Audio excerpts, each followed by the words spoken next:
Amén, hermanos. Ahora, sin mayores preámbulos, le voy a pedir que abran sus Biblias en el Evangelio según Mateo.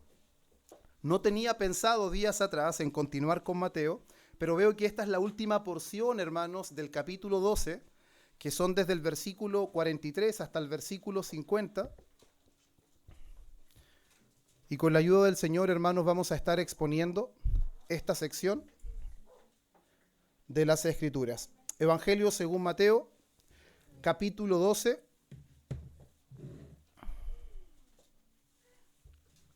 versículos 43 al versículo 50.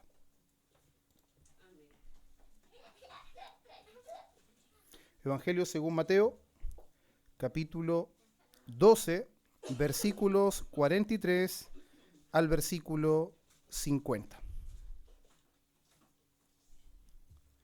Les voy a invitar, hermanos, a que nos coloquemos en pie. Vamos a dar lectura a esta porción de la palabra del Señor, que dice de la siguiente manera. Reina Valera, creo que la mayoría de nosotros usamos Reina Valera 1960, lleva un subtítulo y dice El espíritu inmundo que vuelve. Ese no va a ser el título de hoy, así que apenas terminemos la lectura vamos a comentar el título. Dice así, versículo 43. Cuando el espíritu inmundo sale del hombre, anda por lugares secos buscando reposo y no lo halla. Entonces dice, volveré a mi casa de donde salí, y cuando llega la halla desocupada, barrida y adornada. Entonces va y toma consigo otros 7 espíritus peores que él, y entrados moran allí. Y el postrer estado de aquel hombre viene a ser peor que el primero. Así también acontecerá a esta mala generación. Versículo 46. Mientras él aún hablaba a la gente, he aquí su madre y sus hermanos estaban afuera y le querían hablar. Y le dijo uno, he aquí tu madre y tus hermanos están afuera y te quieren hablar. Respondiendo él al que le decía esto, dijo, ¿quién es mi madre y quiénes son mis hermanos? Y extendiendo su mano hacia sus discípulos dijo, he aquí mi madre y mis hermanos, porque todo aquel que hace la voluntad de mi Padre que está en los cielos, ese es mi hermano y mi hermana y madre. Amén. Pueden tomar su asiento, hermanos.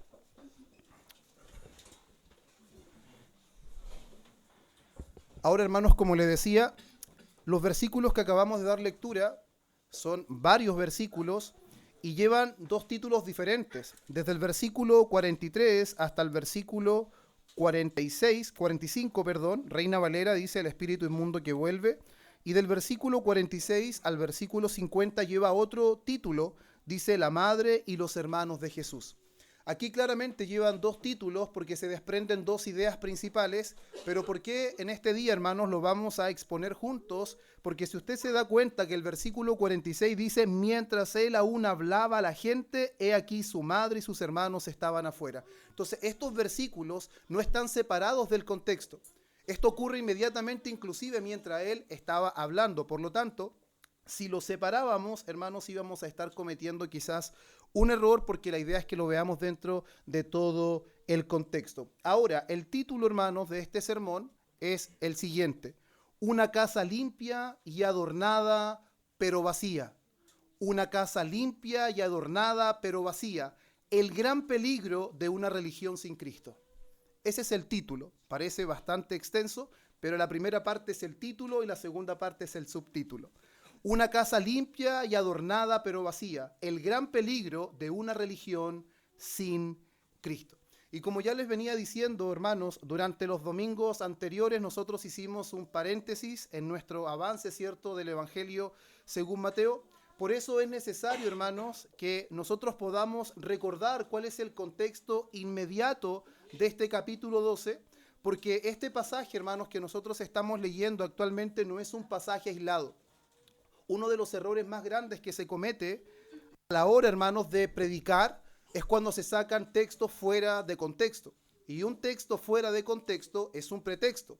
Y este texto ha sido, hermanos, el objeto de muchas malas interpretaciones. Es por eso que el Señor, en su gracia, nos permite estudiar minuciosamente, hermanos, y a la luz de su contexto, lo que en realidad el Señor Jesús está afirmando en este pasaje. Por eso, hermanos, como les digo, este no es un relato aislado, sino que es la culminación, hermanos, de una confrontación espiritual profunda entre Cristo y los líderes religiosos de Israel. ¿Se recuerdan que ese es el contexto de Mateo 12? Jesús está confrontando la realidad espiritual de los líderes religiosos de Israel. Y nosotros vemos, hermanos, este es un refresca memoria, vemos en el capítulo 12, versículo 1 al 14, el rechazo creciente hacia la persona de Cristo.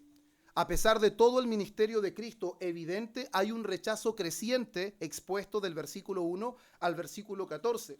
Desde el versículo 22 hasta el versículo 32 vemos la acusación blasfema donde se le atribuye la obra del Espíritu Santo a Belcebú, el príncipe de los demonios. Luego nosotros vimos del versículo 33 al versículo 37 la denuncia del Señor Jesús hacia el corazón corrupto, donde el Señor revela que las palabras brotan de un corazón malo.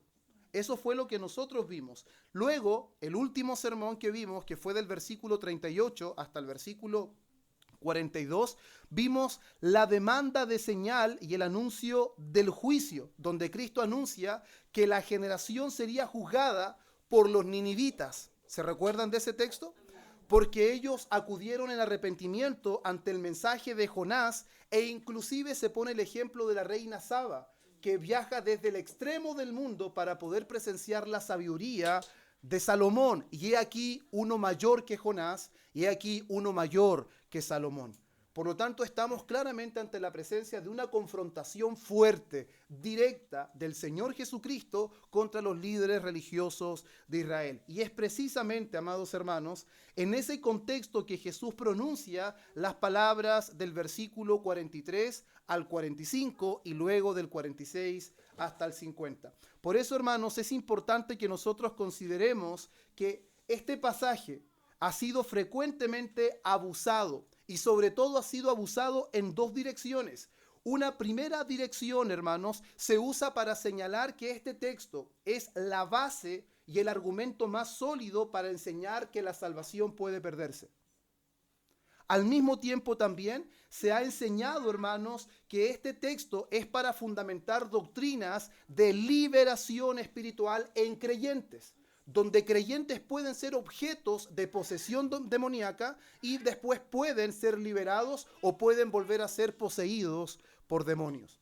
Es por eso, hermanos, que es necesario, como les decía al principio, examinar el texto con cuidado, respetando su contexto y dejando que la Escritura interprete a la Escritura, dejando que la palabra se interprete por sí misma. Porque lo que hoy vamos a ver, hermanos, es que lo que Jesús está haciendo ahora no es cambiar de tema. Él no está hablando de algo diferente, sino que Él está explicando con una imagen, hermanos, con una parábola, con una ilustración, cuál será el resultado, hermanos, final de una generación. Recuerden esto, que ha recibido luz, ha experimentado cambios externos, pero ha rechazado al Mesías.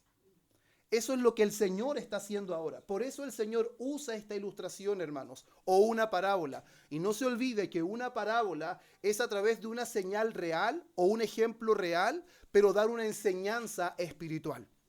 No es algo irreal, es algo real, pero el propósito es dar una enseñanza espiritual. Y es por eso, hermanos, que aquí, escuche esto, el Señor Jesús no nos va a dar una clase de demonios. No nos va a enseñar demonología, hermanos. Esa no es la intención. Él lo que va a revelar es la condición espiritual. Va a agudizar la situación espiritual de los líderes religiosos de Israel y cómo su condición acarrea un juicio mayor que aquellos que han recibido menor luz. Por eso, hermanos, la frase que gobierna esta parábola, todo lo que estamos viendo es una introducción necesaria, hermanos. La frase que gobierna esta parábola no es la parábola en sí, sino es: así también acontecerá a esta mala generación. Esto es vital, hermanos, para que entendamos la parábola que el Señor está dando. La parábola es la que sirve a esta frase y no esta frase a la parábola. Eso es importante para que entendamos. Y es por eso, hermanos, que el objetivo de hoy, es que veamos que la limpieza externa, la reforma o el mejoramiento moral de una persona o de una nación sin la habitación, sin la unión personal con Cristo, hermanos, no conduce a la vida, sino conduce a un juicio aún más severo. Esto quiere decir que es posible que una persona, que una nación experimente cambios reales, externos, sin que Cristo esté habitando el corazón. Es posible que una persona o que una nación tenga cambios reales y notorios, pero aún así Cristo no sea el dueño de esa vida. Eso es lo que hoy día nosotros vamos a ver. Por eso la reforma externa, amados hermanos, que nosotros somos una iglesia reformada, pero la reforma externa sin regeneración deja al hombre en una condición peor que la que estaba. Deja al hombre en una condición peor. Y es por eso, hermanos, que hoy vamos a ver 4 puntos. Y ya vamos a introducirnos directamente al texto.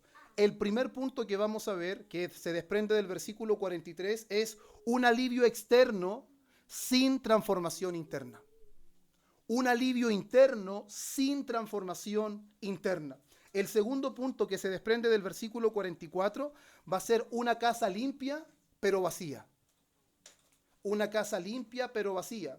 Versículo 45, que es el punto 3, un estado final peor por endurecimiento judicial. Un estado final peor por endurecimiento judicial. Y el cuarto punto que se desprende del versículo 46 al 50 es la redefinición del verdadero pueblo de Dios. La redefinición del verdadero pueblo de Dios.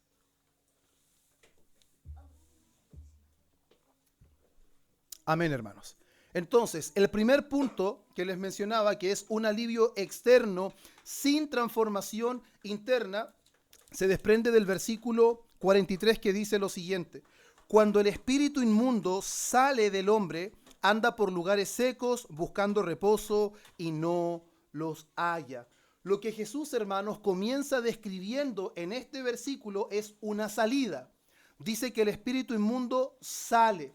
Y es importante, hermanos, que nosotros observemos cómo el Señor Jesús lo hace. Porque el texto no dice que el espíritu fue expulsado. El texto no dice que alguien echó fuera a este espíritu. Ni tampoco la palabra menciona que hay una liberación en este caso. Sino solo está mencionando de que el espíritu inmundo sale. Él por su propia cuenta sale. Entonces, hermanos, Jesús lo que está describiendo aquí es que esta persona que está dando la ilustración o la parábola experimenta un cambio real, porque este espíritu inmundo dice que sale de la persona, y cuando sale, dando a entender que ya no está ejerciendo dominio, que ya no está ejerciendo gobierno sobre esta persona, efectivamente la persona puede experimentar un cambio real, pero a pesar de que pueda ser un cambio real, puede experimentar un alivio externo. No está hablando de una regeneración ni transformación.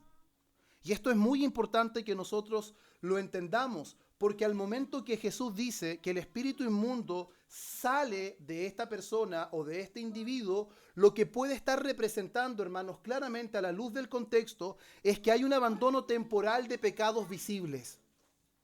Cuando el espíritu inmundo sale, a la luz del contexto, esto puede estar representando que esta persona experimenta abandono temporal de pecados visibles. Esto quiere decir que una persona puede experimentar en algún momento cierto grado de amonestación, cierto grado de convicción que lo lleva a abandonar temporalmente pecados visibles.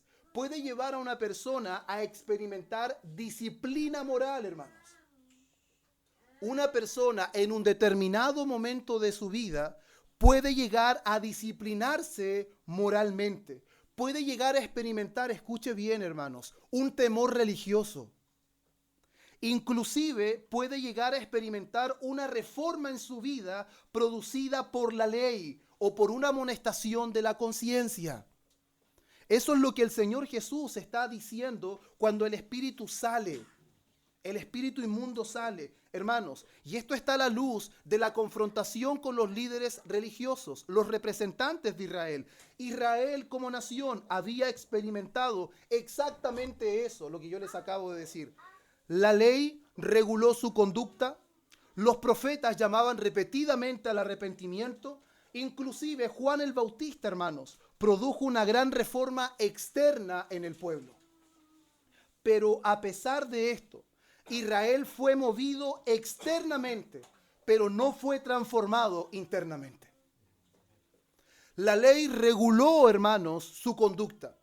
Los profetas hacían un profundo llamado al arrepentimiento que hacía estremecer las vidas de los israelitas. Aún Juan el Bautista, y hay un ejemplo claro, la predicación de Juan el Bautista no era menospreciada por Herodes.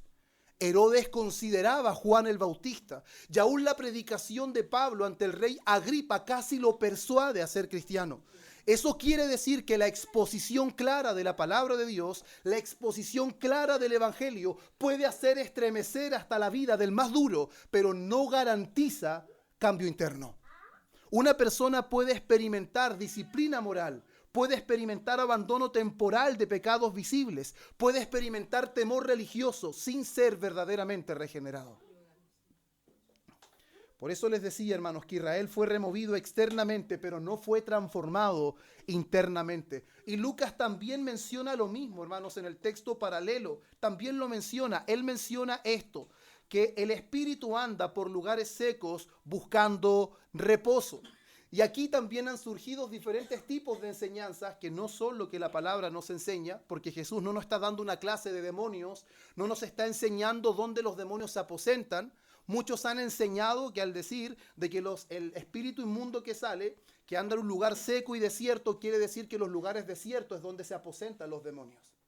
Que hay ciertos lugares específicos donde los demonios están. No sé si ustedes alguna vez participaron de esto, pero en algunos momentos uno iba a visitar un hogar y decían que los demonios estaban en una esquina porque ese lugar era el lugar preferido de los demonios. Estaban en una pieza o estaban en un cuarto en específico, porque se tomaban de este texto. Pero Jesús no está diciendo que esta es una geografía espiritual, hermanos, sino que nos está mostrando una imagen bíblica de la desolación y el juicio. El demonio fue a un lugar seco y desierto en ese momento, pero él después vuelve, o el espíritu inmundo vuelve. ¿Por qué?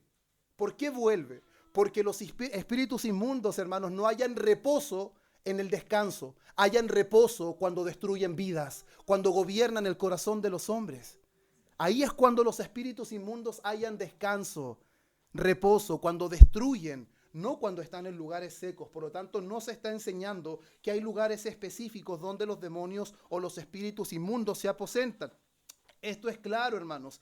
El texto no quiere decir eso. Lo que está diciendo el texto, hermanos, es lo que les acabo de mencionar. Que el espíritu inmundo no haya reposo fuera del corazón humano. Su reposo está en dañar y en destruir y no en descansar. Ahora bien, hermanos, a la luz de esta enseñanza, quiero que tengan también en cuenta el pasaje de Hebreos, capítulo 6, versículo 4 al 8. Hebreos, capítulo 6, versículo 4 al 8. Y también, hermanos, quiero que tengan a mano el texto de Segunda de Pedro, capítulo 2, versículo 20 y 22. Porque con estos dos pasajes, hermanos, vamos a estar relacionando toda la enseñanza que el Señor Jesús hace en la confrontación a los líderes religiosos. Mire lo que dice el texto de Hebreos, capítulo 6, versículo 4 al 8.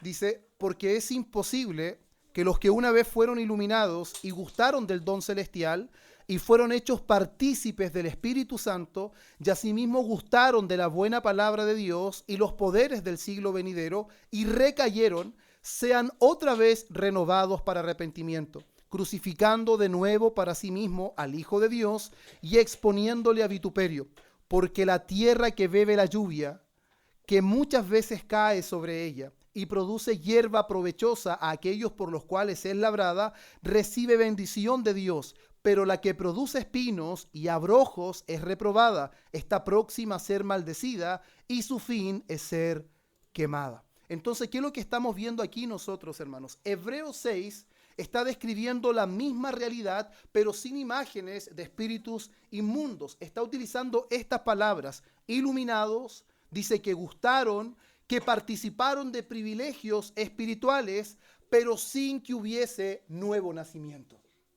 Estas personas que está describiendo el autor de Hebreos está diciendo que hay personas en el contexto de la iglesia que fueron iluminados con la palabra, gustaron del don celestial, participaron de privilegios espirituales, pero nunca fueron regenerados.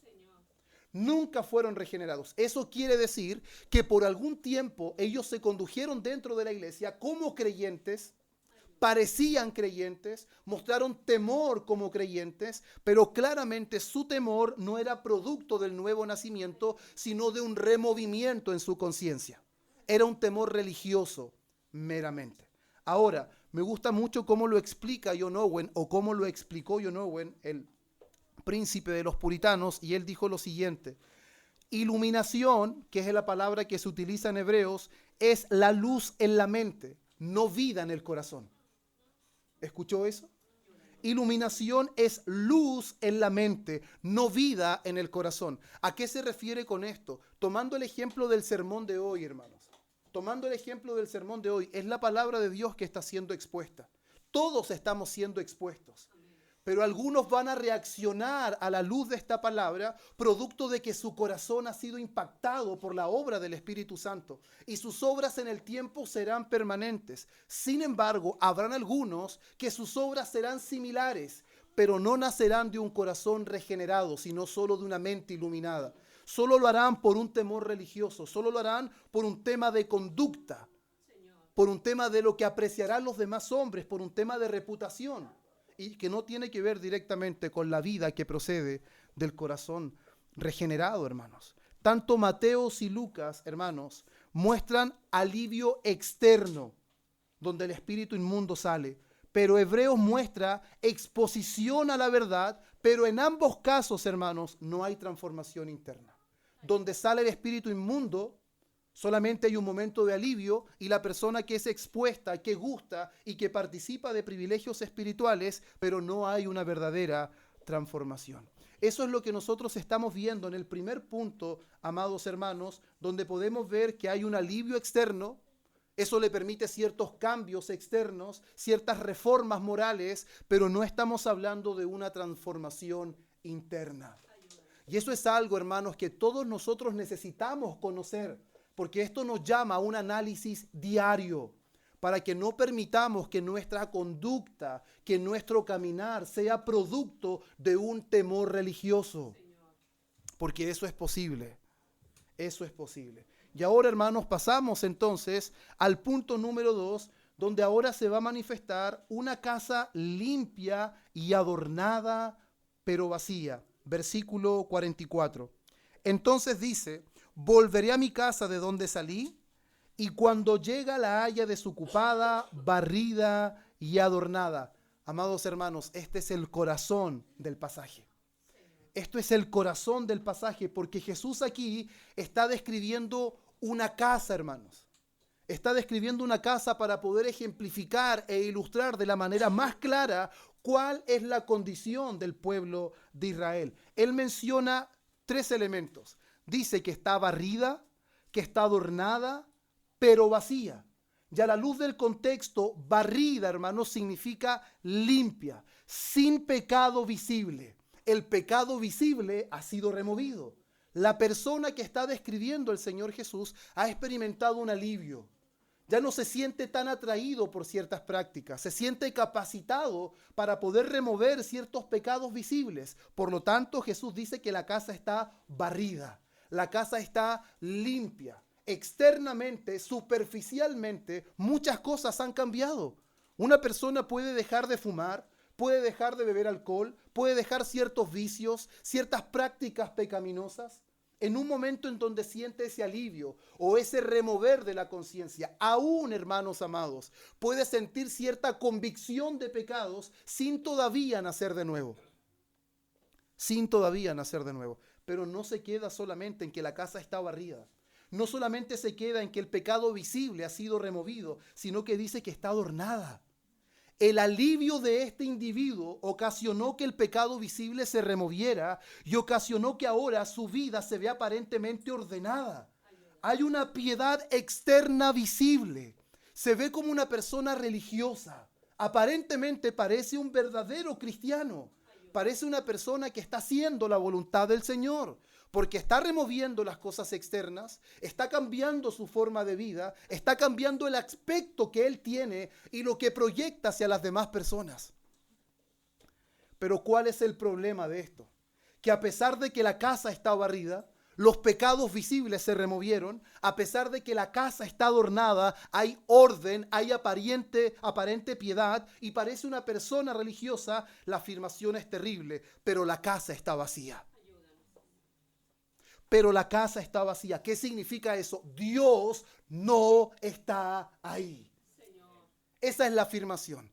Todo lo que ha ocurrido, todo lo que ha pasado es por causa de la propia capacidad humana que ha sido removida por lo que se ha hecho.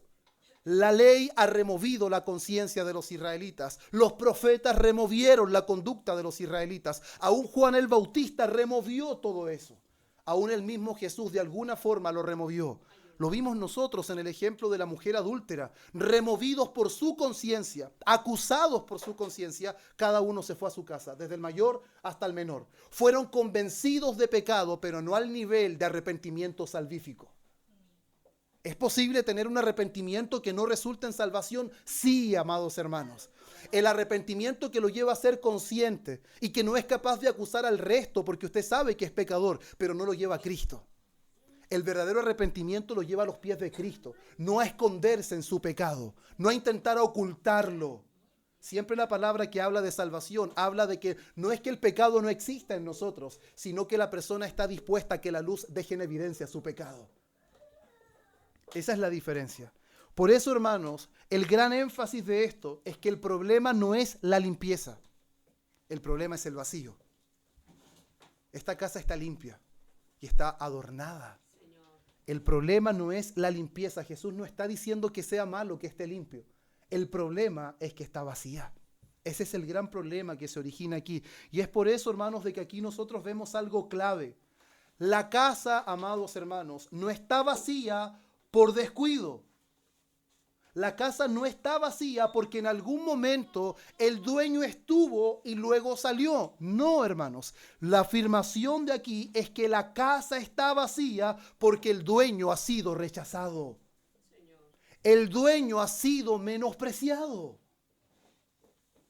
Esa es la afirmación que el Señor está haciendo aquí. Es por eso, hermanos míos, que es muy importante la frase final del versículo 45, porque esto es precisamente lo que le ha ocurrido a Israel. Israel fue instruido por la ley, advertido por los profetas, preparado por Juan, visitados por el Mesías, pero rechazaron a Cristo.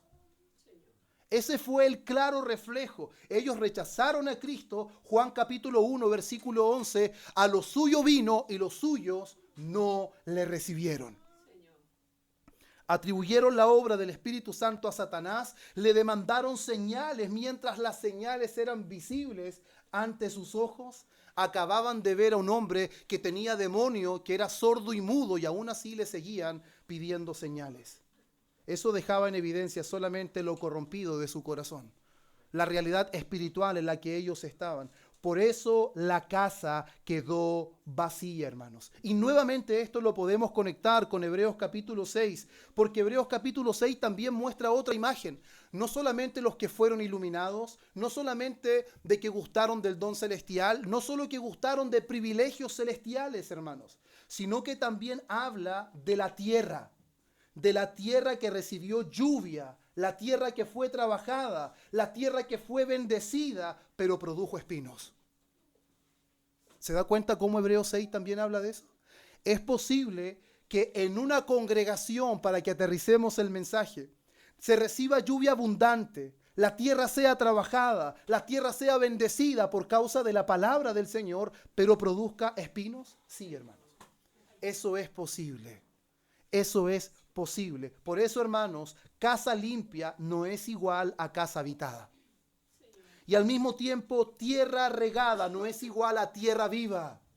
No, hermanos, porque eso está mostrando claramente una ausencia. No hay regeneración, no hay nuevo nacimiento. Todos los aspectos son reformas externas, superficiales, por conciencias removidas, pero no producto de la obra gloriosa del Espíritu Santo en el corazón. Y yo creo, hermanos, que este texto es bastante revelador y es muy importante que nosotros lo apliquemos en nuestra vida. ¿Por qué, hermanos? Porque tendemos nosotros a confiar que nuestra relación con Dios se basa en lo que yo puedo hacer, en lo que yo hago, en mi testimonio ante el mundo. Hermanos, podemos ser los mayores religiosos de este mundo. Podemos ser las personas más decentes de este mundo y ir decentemente al infierno. Porque esto no se trata de decencia, se trata de que Cristo reine en el corazón. Se trata de unión vital con Cristo, no de reformas externas, no de palabras bonitas, no de apariencia ante las demás personas, hermanos.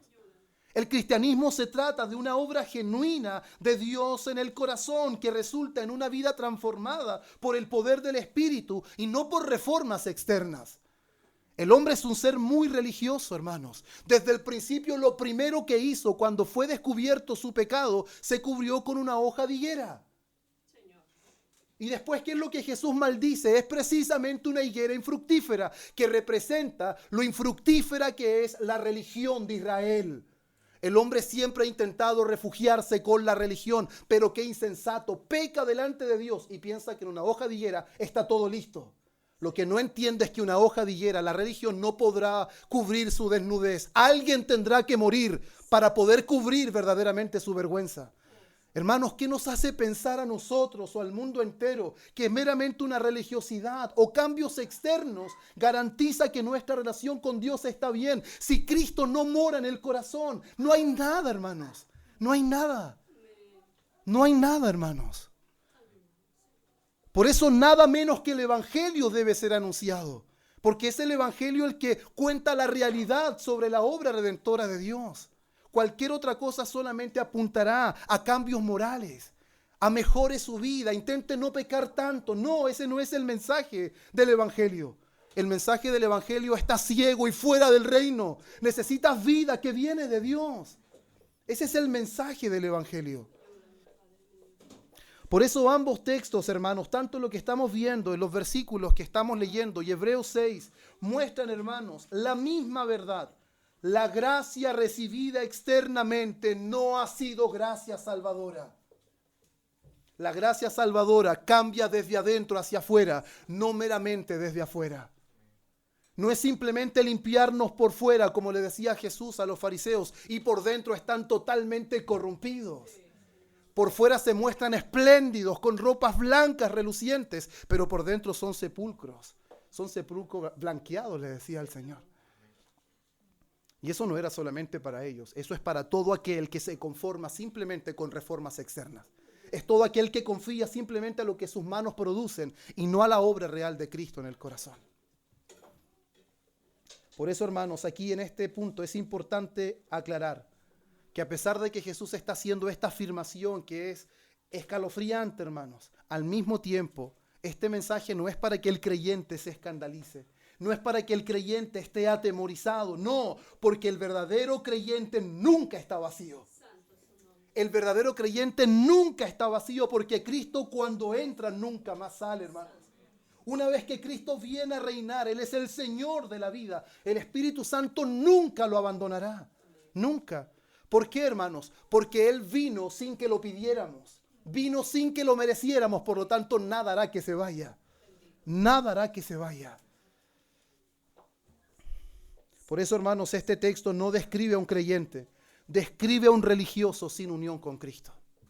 Eso es lo que está describiendo este texto, a un religioso sin unión con Cristo. Y cuando entendemos este punto, hermanos, ya vamos entendiendo el panorama de por qué el Señor Jesús está presentando esta escena para que ellos entiendan cuál es su verdadera condición espiritual. Versículo siguiente, hermanos. Entonces va y toma consigo otros 7 espíritus peores que él, y entrados moran allí, y el postrer estado de aquel hombre viene a ser peor que el primero. Aquí es donde nuevamente aparece, hermanos, una explicación o una interpretación, hermanos, que es bastante alegórica. Pero el Señor Jesús no está haciendo alegoría en este momento. El Señor Jesús está dando una parábola, una ilustración para que aquellos que están guiando a este pueblo y el pueblo entero comprendan cuál es su verdadera condición espiritual y dejen de confiar en su ritualismo. dejen de confiar en sus obras y puedan descubrir verdaderamente su condición espiritual. Ellos estaban muy confiados. De hecho, Flavio Josefo, un escritor judío, él dice claramente a cuál nivel un judío confiaba en sus obras, que si alguna vez preguntaban si solo 2 hombres fueran salvos, la confianza era total. Uno sería fariseo y el otro sería escriba. A ese nivel era su confianza, porque ellos creían que eran espléndidos. Ellos creían que el cielo no era un regalo, era una deuda.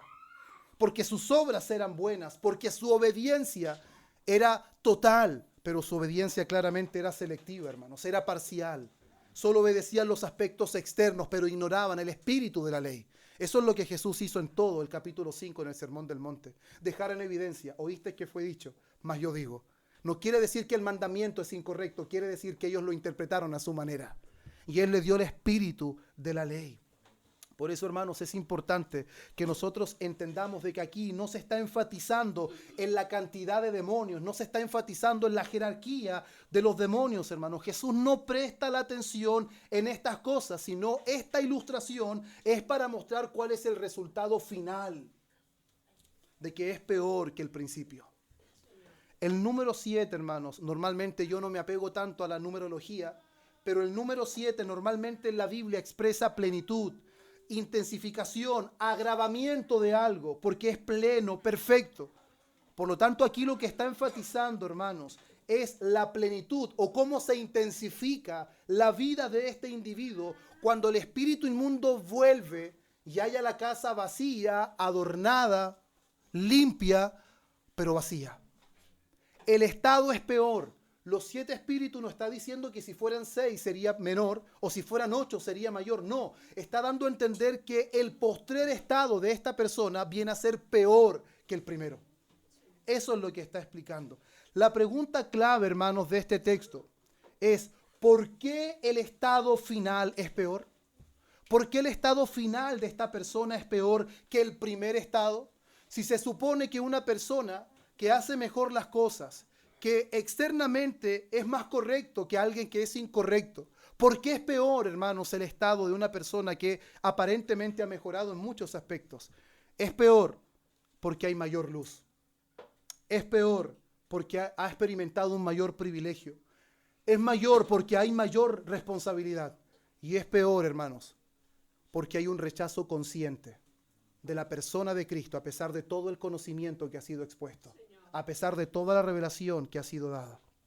Por eso, hermanos, esto no ocurre de manera accidental. Esto es un endurecimiento que termina en juicio. Esto es un endurecimiento, hermanos, consciente, total, de la persona de Cristo, a pesar de toda la evidencia. Es Dios, hermanos, el que está entregando a los hombres a la condición de pecado que ellos han escogido. Y eso es lo que nos dice claramente Romanos, capítulo 1, del versículo 24 al 28. Y es aquí, hermanos, donde quiero apuntar ahora al texto de Segunda de Pedro, capítulo 2, versículo 20 al 22. Estoy seguro que en algún momento ha leído este pasaje. Dice, ciertamente, si habiéndose ellos escapado de las contaminaciones del mundo por el conocimiento del Señor y Salvador Jesucristo, enredándose otra vez en ellas son vencidos, su postrer estado viene a ser peor que el primero, porque mejor les hubiera sido no haber conocido el camino de la justicia que después de haberlo conocido volverse atrás del santo mandamiento que le fue dado. Qué terrible, hermanos. Versículo 22, pero les ha sucedido lo del verdadero proverbio, el perro vuelve a su vómito y la puerca lavada al revolcarse en el cieno. Estoy seguro que es un texto bastante conocido y es importante que lo entendamos a la luz de las Escrituras. Pedro lo que está haciendo aquí, hermanos, es que está describiendo la misma realidad, pero ya no en un ángulo de un espíritu inmundo, sino en un ámbito inmoral. ¿Qué es lo que nos está diciendo? Que estas personas escaparon de la contaminación del mundo, se reformaron externamente, cambiaron ciertos hábitos, ya no son tan pecadores empedernidos como se les acostumbraba a ver. Fueron limpiados externamente. ¿Y qué es lo que pasa? Regresaron. Otra vez se enredaron en las mismas cosas en las que estaban antes. ¿Y qué es lo que dice el Señor Jesús, hermanos? ¿O qué es lo que dice Pedro? Reafirmando lo que el Señor Jesús dice en el capítulo 12. Les hubiera sido mejor no conocer el camino de la justicia. ¿Por qué les dice les hubiese sido mejor no conocer el camino de la justicia? Porque ahora su culpabilidad es mayor.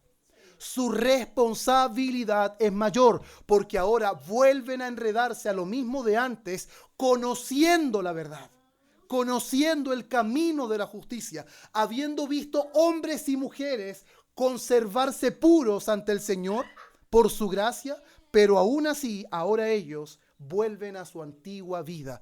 Eso deja por sentado, amados hermanos, que es posible un temor religioso, que es posible una convicción de pecados que no resulta en salvación, que es posible que un hombre o una mujer se reforme externamente sin que su corazón haya sido verdaderamente transformado.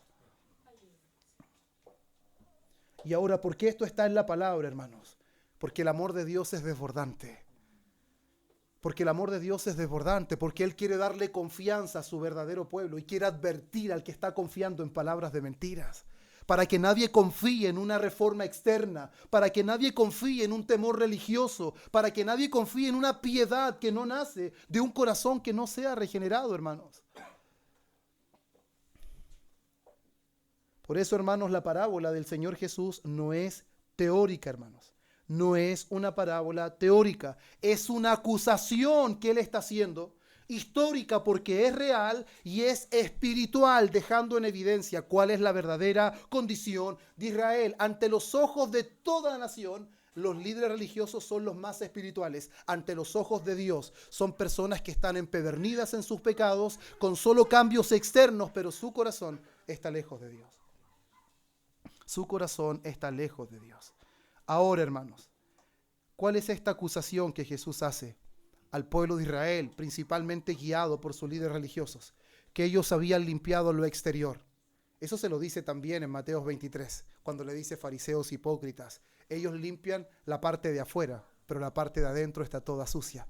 El problema es que la parte de adentro ningún hombre puede limpiarla por sí mismo. Necesita la obra gloriosa del bendito Espíritu Santo. Él es el que derrama agua limpia, según Ezequiel 36, y seréis limpiados de todas vuestras inmundicias. Él es el que nos da un corazón de carne y da su espíritu para que podamos guardar sus mandamientos. Cuando el hombre o la mujer guarda los mandamientos como resultado de la obra interna del Espíritu Santo, hermanos, es muy diferente a cuando el hombre intenta hacerlo en su propia fuerza. Cuando el hombre lo intenta hacer en su propia fuerza, siempre será gravoso, siempre será quejumbroso el servicio a Dios, el guardarse en santidad. Pero para el hombre o la mujer que ha sido regenerada, la santidad es su expectativa, la santidad es su objetivo. Él sabe que no es nada sencillo, pero lo anhela con todo su corazón. No porque la gente lo vea, sino para que aquel que lo salvó se agrade de su vida. Es completamente distinto, hermanos, es completamente distinto. Por eso, a pesar de que ellos se limpiaron externamente, rechazaron al Mesías y quedaron bajo un juicio mayor.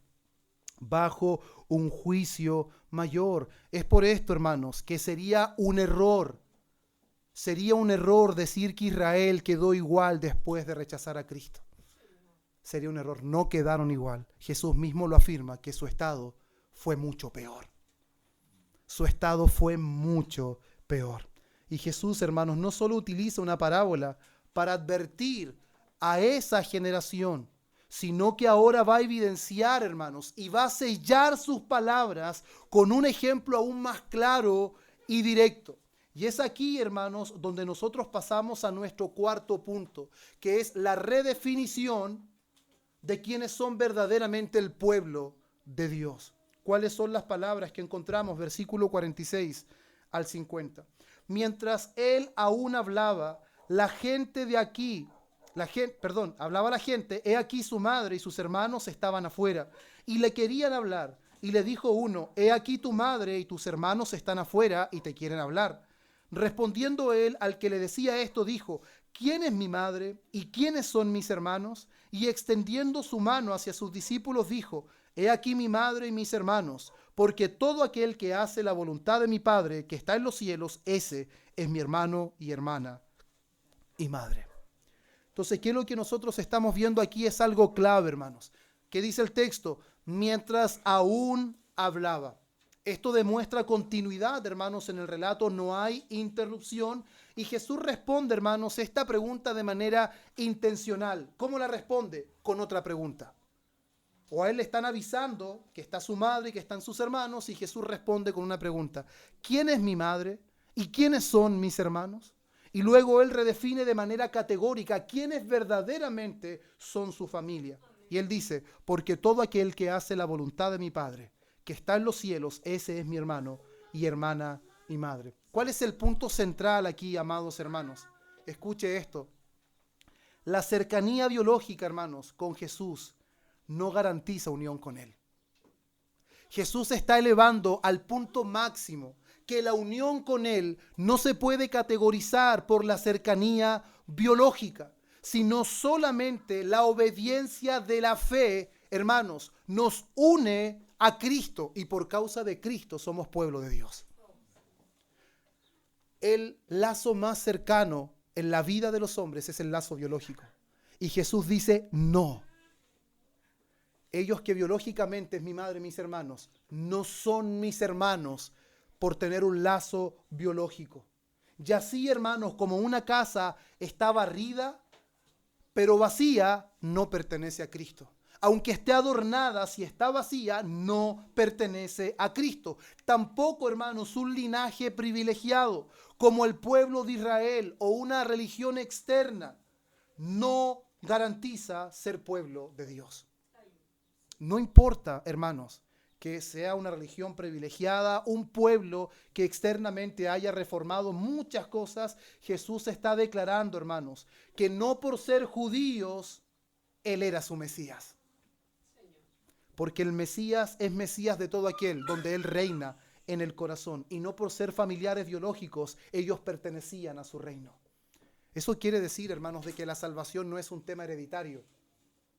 Usted no puede confiar en que sus familiares eran cristianos y por lo tanto el reino de los cielos se abrirá de manera grande para nosotros. No, hermanos, la salvación no descansa en nada hereditario. El reino de Dios no se hereda por sangre.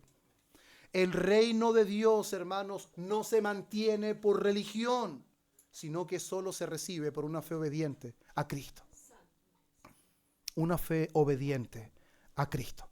Por eso, hermanos, el verdadero pueblo de Dios está compuesto no por aquellos que superficialmente mejoran su vida, no por aquellos que tienen la confianza en una herencia de sangre, sino en aquellos que hacen la voluntad de mi Padre, que dijo Cristo.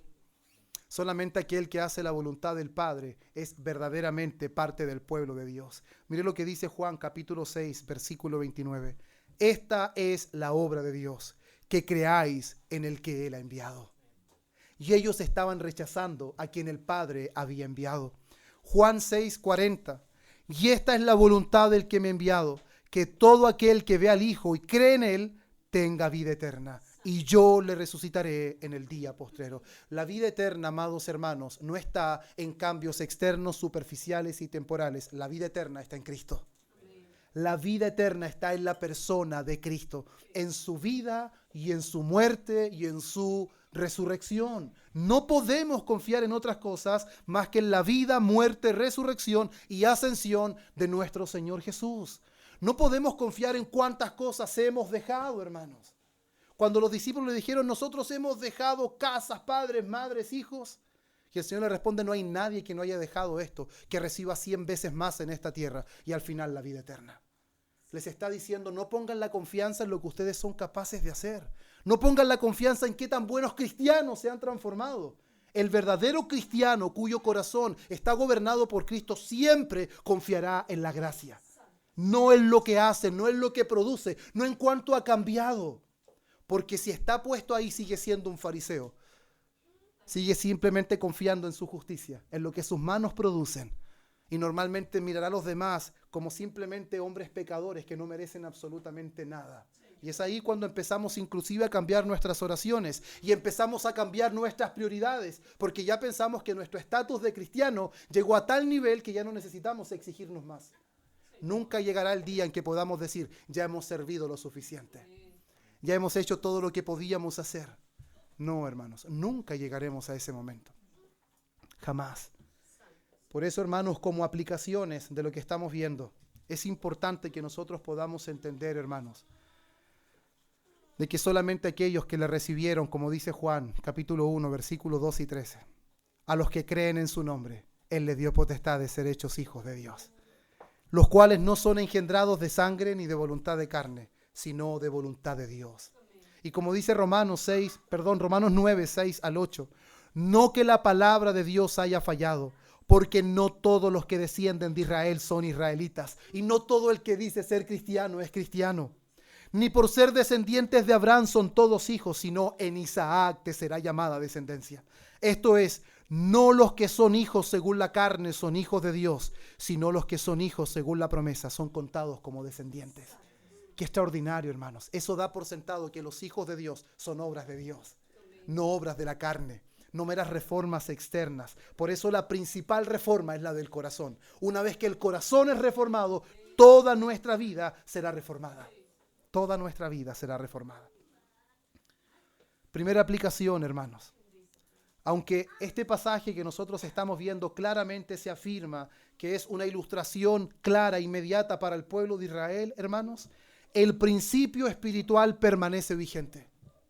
El principio espiritual permanece vigente porque la reforma externa sin unión con Cristo aumenta la culpa. Todo aquel que aún simplemente está intentando mejorar, es que voy a dejar de hacer esto, voy a dejar de hacer esto otro porque estoy yendo a la iglesia. ¿Qué va a pensar la gente?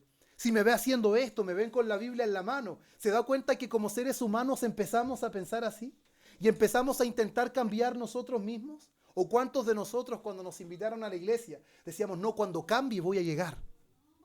Tengo que dejar muchas cosas antes de llegar, porque normalmente intentamos autorreformarnos, autocambiarnos, automejorarnos, pero esas mejoras son infructíferas. Esas mejoras no tienen ningún valor ante los ojos de Dios. La única obra que vale ante los ojos de Dios es la obra de Cristo aplicada en nuestro corazón. Es la única. Es la única. Esa es la base de nuestra aceptación y es la base de la firmeza. Por eso Nehemías dijo, el gozo de la salvación es nuestra fuerza.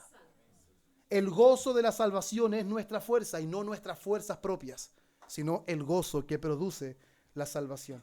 Por eso, hermanos, todo aquel que mejora su conducta, todo aquel que abandona sus pecados, todo aquel que se vuelve religioso, pero sin unión viva con Cristo, hermanos, no queda neutral, queda como más responsable delante de Dios.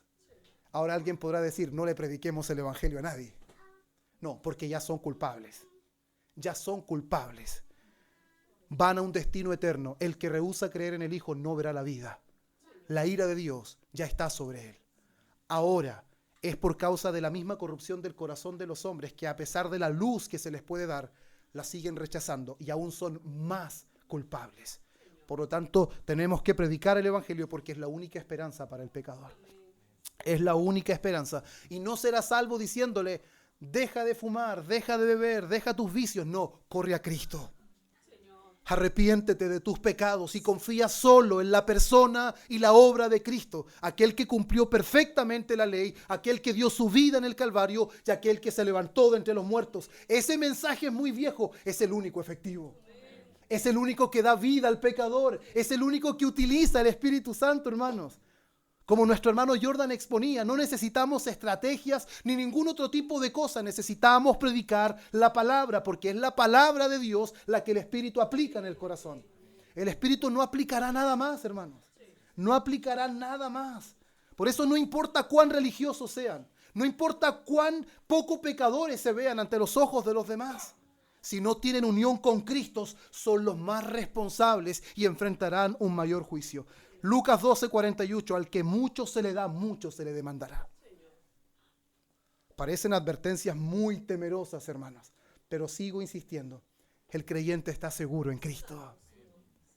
El creyente descansa solo en la obra y los méritos de su Salvador.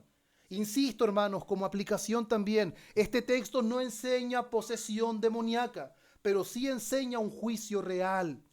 Jesús no está enseñando posesión demoníaca como doctrina, a pesar de que sí vemos ejemplos de posesión demoníaca, pero este no es el texto que enseña eso. Ni tampoco está enseñando creyentes poseídos. Eso es antibíblico, hermanos.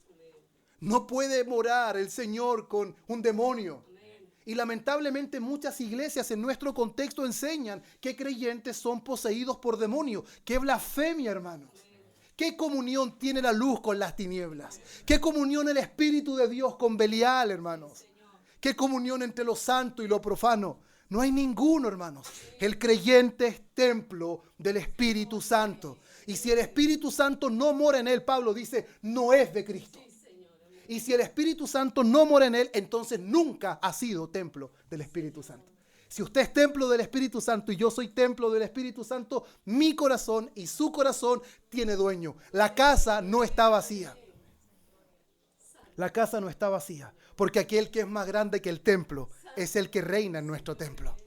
Y eso es la confianza del creyente. Por eso el Señor aquí no está enseñando eso, ni tampoco está diciendo que la iglesia tiene que tener ministerios de liberación, que lamentablemente es algo muy común en este tiempo.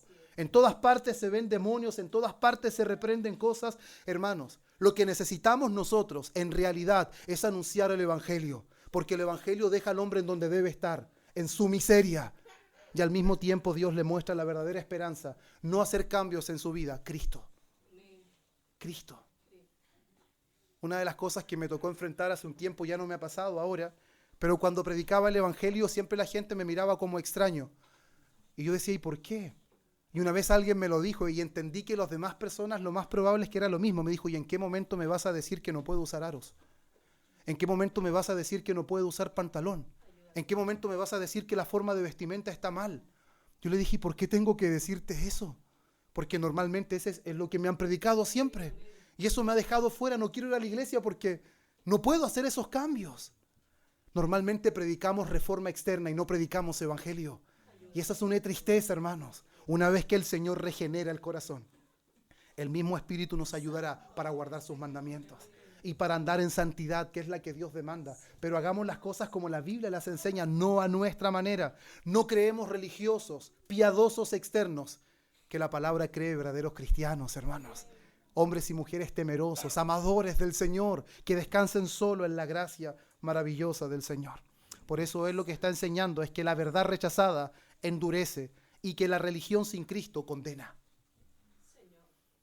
No importa que la casa esté bien ordenada y bien adornada y que esté limpia. Aparentemente un ejemplo, es un vecino ejemplar, está sin Cristo, está condenado. Esa es la verdad bíblica. Por más que queramos nosotros sensibilizar, sin Cristo solo hay oscuridad y solo hay condenación. Por eso, hermanos, la tercera aplicación es una advertencia y al mismo tiempo un consuelo, hermanos. Porque este texto no fue dado para inquietar al creyente una vez más que lucha contra el pecado. Porque el creyente lucha con su pecado. El creyente no se conforma a su pecado. El creyente no oculta su pecado. El creyente no justifica su pecado. Cuando alguien dice, pero si somos pecadores, eso puede estar evidenciando que no ha sido transformado. Porque el pecador no se justifica. No dice es que todos somos imperfectos. Es que somos seres humanos. Es que todos pecamos. Hermano, pecaste. Amén. Amén. Soy pecador. El pecado aún mora en mí, aún me arrastra. No es lo que quiero. No es lo que anhelo, pero aún lucho con eso. Anhelo ser santo, pero veo que este cuerpo no me permite serlo. Es muy distinto a simplemente justificarse. El que no ha nacido de nuevo intentará ocultar por todas partes su pecado. Intentará barrerlo por todos los lugares, pero no lo quitará verdaderamente. Porque nadie puede quitarlo sin el poder del Espíritu Santo. La responsabilidad de hacer morir el pecado es del creyente, pero el poder es de Dios, hermanos. El poder solo es de Dios. Por eso el creyente tiene seguridad. ¿Por qué tiene seguridad? Porque Cristo habita en él. El Espíritu Santo es su sello y Dios lo preserva hasta el fin. Dios, hermanos, donde Cristo mora, la casa nunca está vacía. Nunca está vacía. Y el último aplicación, hermanos, que se desprende del último texto que leímos. La pertenencia al pueblo de Dios no es externa, es espiritual. No pertenecemos al pueblo de Dios por ser parte de una iglesia. Pertenecemos al pueblo de Dios por estar unidos a Cristo, por medio de la fe y por su pura gracia. no garantiza ser parte de una iglesia, ser miembro activo de un ministerio. Aún así alguien puede estar perdido si no está unido a Cristo, porque todo aquel que hace la voluntad de mi Padre, este es mi hermano, hermana y madre. Eso es lo que el mismo Señor Jesús nos enseña. Por eso, hermanos, Jesús no contó esta parábola para que temiéramos a los demonios y estemos amedrentados por los demonios, sino para que los hombres teman rechazar al Hijo de Dios. Porque el rechazo al Hijo de Dios es condenación total y absoluta e irrevocable. Porque una casa barrida sin Cristo, hermanos, queda preparada para el juicio. Pero una casa habitada por Cristo permanece segura para siempre. ¿Por qué su vida está segura? Porque Cristo es el dueño de esa casa. Porque en vano edifican o trabajan los que edifican, si Jehová no edifica la casa. En vano vela la guarda, si Dios no guarda aquel lugar. Y nosotros en vano haríamos cualquier cosa si Cristo no reinara sobre nuestras vidas. Amén, que Dios en su gracia nos bendiga. Vamos a orar, hermanos. Padre bueno, oh Dios, te damos gracias por permitirnos ser expuestos a tu palabra. Señor, muchas veces tu palabra es confrontativa. Remueve nuestra mente y también nuestro corazón. Pero, Señor, cuán necesario es que seamos confrontados. Cuán necesario es que nos hagas, Señor, examinarnos a nosotros mismos si estamos en la fe. Que nos hagas, Dios mío, examinar nuestros pensamientos, nuestras obras, nuestras palabras, si realmente estamos descansando en Cristo, en su persona y su obra, o solamente somos religiosos que hemos cambiado y nos jactamos de la vida que hoy llevamos y que no somos como las demás personas. Señor, ayúdanos para que siempre podamos ver nuestra verdadera condición, que somos viles pecadores y hemos sido aceptados solo por gracia, solo por tu misericordia. Que esta palabra, Dios, sea útil para nosotros y podamos, Señor, atesorarla en nuestra vida y podamos disfrutar, Señor, y no temer, Señor, porque si tú reinas en el corazón nuestro, oh Señor, nuestra casa está segura por siempre y para siempre. Por eso a ti sea la gloria, la honra y el honor por los siglos de los siglos. Amén y amén.